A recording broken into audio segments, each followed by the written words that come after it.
सीता और रीता की मां का देहांत बचपन में ही हो गया था, तो सीता और रीता का पालन पोषण उनके पिता रमेश ने ही किया था। रमेश बाजार में अपना सब्जियों का ठेला लगाया करता था। रमेश सब्जियां बेचकर जितने पैसे बचाता था, उसके पैसे घर के खर्चे में खर्च हो जाते थे। रमेश ने अपनी लड़कियों को कॉलेज भेजना शुरू कर दिया था।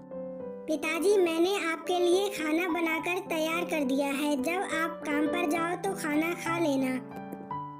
हाँ पिताजी, और मैंने आपके लिए आपका लंच भी पैक कर दिया है, उसको भी साथ ले जाना। बेटा, तुम दोनों मेरा बहुत ज्यादा ख्याल रखती हो। जब तुम्हारी शादी हो जाएगी तो मेरा इतना ख्याल कौन रख पाएगा? पिताजी, मैं शादी नहीं करूंगी, आपके पास ही रहूंगी और आपका ख्याल भी बहुत अच्छे से रख लूंगी। चलो अब आप खाना खा लो। रमेश जल्दी से जाता है और बैठकर खाना खाने लगता है। रमेश को अपनी लड़कियों के हाथ का खाना बहुत ज्यादा पसंद था। रमेश खाना खाने के बाद जल्दी से अपने ठेले की ओर निकल जाता है और जाकर बाजार में ठेला लगा लेता है।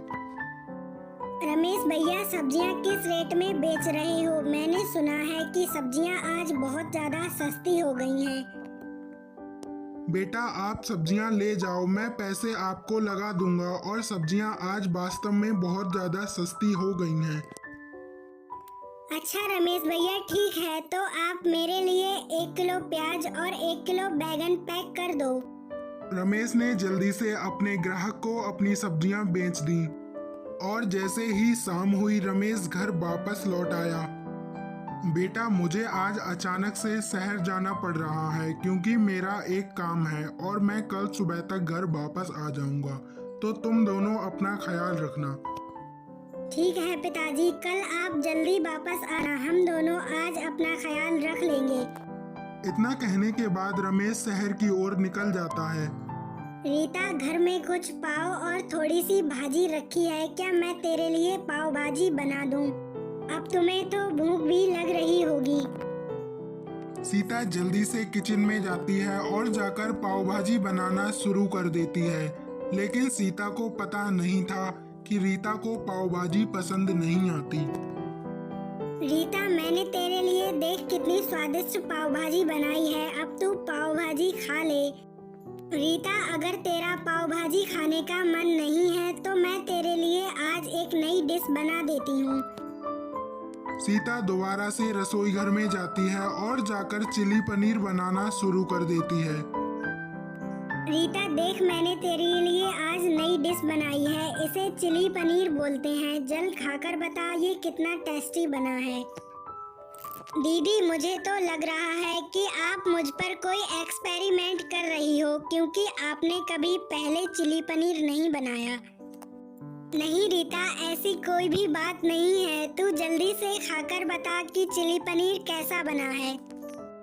रीता जल्दी से चिली पनीर खाने बैठ जाती है और बहुत ज्यादा चाव से चिली पनीर खाती है।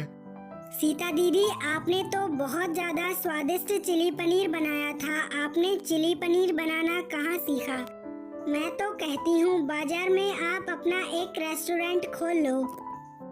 हाँ रीता, तू बिल्कुल ठीक कह रही है, वैसे भी मुझे कहीं काम नहीं मिल रहा है, तो जब कल पिताजी आ जाएंगे मैं बात करूँगी। पिताजी, बाजार में मैं अपना रेस्टोरेंट खोलना चाहती हूँ, क्या मैं खोल लूँ? हाँ सीता बेटा, तुम बाजार से जाकर अपना सारा जरूरत का सामान खरीद लो और मेरे बैग से पैसे ले जाना। सीता जल्दी से पैसे लेकर बाजार गई और सारा सामान खरीद लिया। सीता ने अगले दिन से ही बाजार में अपना चिली पनीर का ठेला लगाना शुरू कर दिया था। सीता के ठेले पर बहुत ग्राहक भी आने लगे। सीता के चिली पनीर की अब बहुत ज्यादा तारीफ भी होने लगी। अब सीता की चिली पनीर बेचकर अच्छी कमाई हो जाती थी।